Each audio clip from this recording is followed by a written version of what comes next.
Hello YouTube. I have not made a video for you in a while. Sorry about that. And hello to Facebook as well, because I'll be posting this to my Facebook. So here's the deal. About, I don't know, 4 months ago, maybe 3, I'm horrible with keeping up with time. This neighbor of mine came to me and said God created evil. And I was like, no, he didn't. She's like, yes, she did. Yes, he did. It's right here. It's in the Bible. And she showed me this Bible verse. Well, I had to honestly go away and pray about that and study into that and really look into that, because it threw me off for a minute. And so I've had this information for a little while, that this Bible study I've done around this verse that she came to me with. But I was kind of a little bit concerned about sharing it, because I was scared it might cause people to waver in their faith. But then I realized after a prayer meeting and a Sabbath school today, or tonight, that maybe it would actually help people and actually help to build their faith rather than make it waver. So I'm going to go ahead and present this. The cool thing about it was when I got invited to this prayer meeting, I don't have the quarterly for that. The church I attend worldwide, we use the same Bible study, and I don't even have one. So I had no clue that the subject at hand that this lady was going to be teaching, that I was in prayer meeting with, was on difficult Bible verses. I had no clue, and I threw this Bible text out at her, and she was just like, wow, okay. And then of course I attended their Sabbath school earlier tonight, and it was brought up again because she was teaching on it. So how that happened, I don't know, if God just kind of had me throw that text out at her, seeing as how it kind of fit into the topic at hand. Anyway, this is about Isaiah 45:7. Depending on what Bible version or translation you read, you may have not come across this. But if you're reading in the King James Version, and you pay attention, it's in there. This is on Isaiah 45:7. And we're going to kind of talk about that, or I'm going to talk about it, and then hopefully God will shine some light on you if you had questions there. So first, what I want to say is 1 John 4:16 tells us that God is love, right? And just remember that and hold on to that. And so the text that my neighbor came at me with was Isaiah 45:7. And this is what it says in the King James Version. It says, I form the light and create darkness. I make peace and create evil. I, the Lord, do all these things. So, I mean, God is love, but he creates evil? What's that about? So what I thought was really kind of ironic is if you actually go back to the beginning of the book of Isaiah in chapter 1, verse 18, God is sitting there saying, he says, come now and let us reason together, says the Lord. So let's do that. Let's reason together with him for a minute. Okay, now I actually pulled up a couple of different verses in the King James Version that use this word evil in a very similar way. One of them is Amos 3:6. I'm not sure. I grew up with chronic ear infections. I may not have said that right. Amos 3:6. Amos. It says, shall a trumpet be blown in the city, and the people not be afraid?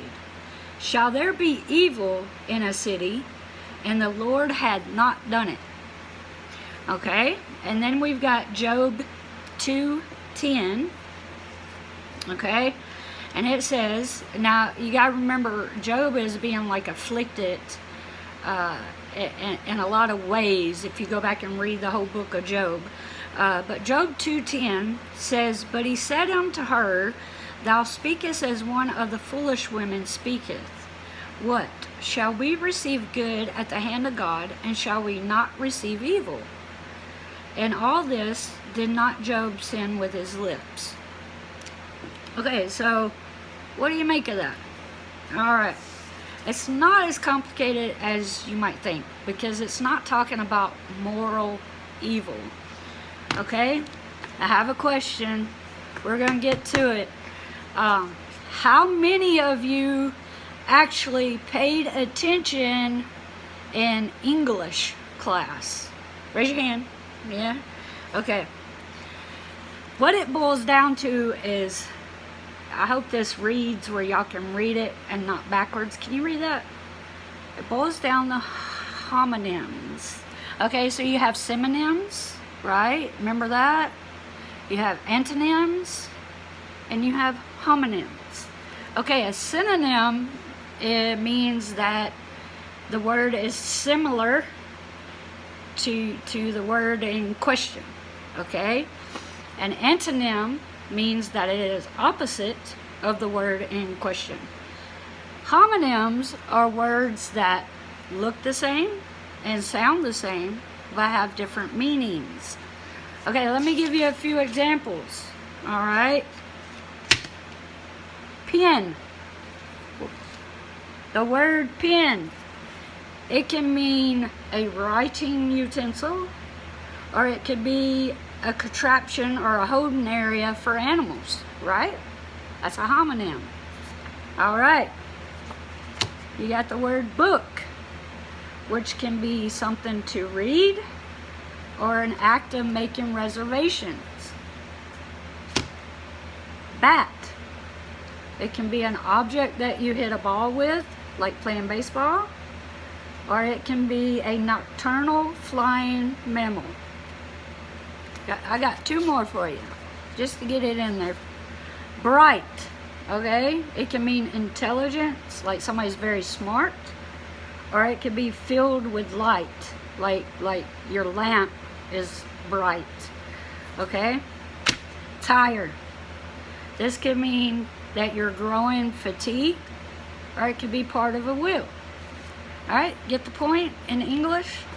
All right, so here's the deal. Other languages have homonyms as well. And that's all it boils down to, is it's a homonym thing. Woo. Okay? So other languages like Hebrew and Greek and so forth have homonyms. Okay? The Bible, the Old Testament, was written in Hebrew. And the Hebrew word for, well, actually it's a symbol, but when you like sound it out, the symbol out, it's Ra. Okay? Now Ra can mean evil. It can mean trouble. It can mean distress. It can mean afflictions. It can mean adversities.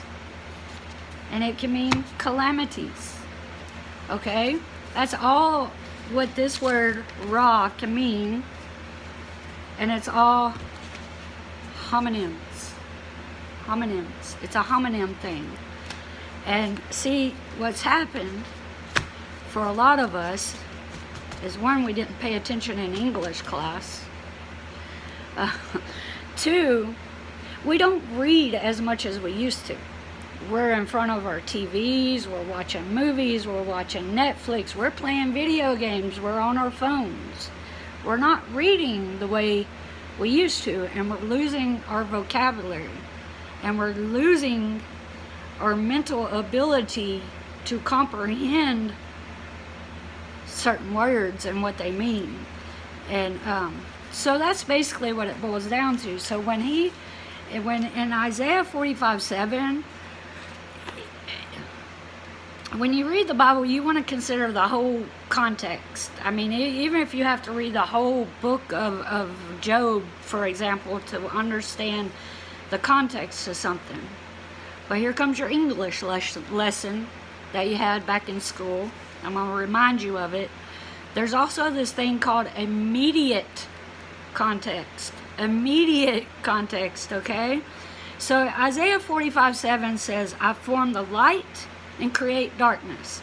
So here God is saying, I create day, I create night, okay?